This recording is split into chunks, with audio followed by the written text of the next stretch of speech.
She's a charming girl, isn't she, Mitch? Hmm? Yes. Certainly pretty. Mm-hmm. How long have you known her? Now, I told you, dear, we met yesterday. In a bird shop. In a bird shop. She was selling birds. Oh, no. I just led her into believing that I believed she was. And then, well, it's all very complicated. But she did buy the lovebirds and then drove all the way out here. Martha? Yes? Where did you go to law school? Forgive me. I suppose I'm just naturally curious about a girl like that. She's very rich, isn't she?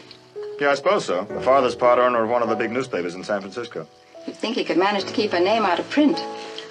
She's always mentioned in the columns, Mitch. Yes, I know. She is the one who jumped into a fountain in Rome last summer, isn't she? Yes. I suppose I'm old-fashioned. I know it was supposed to be very warm there, but...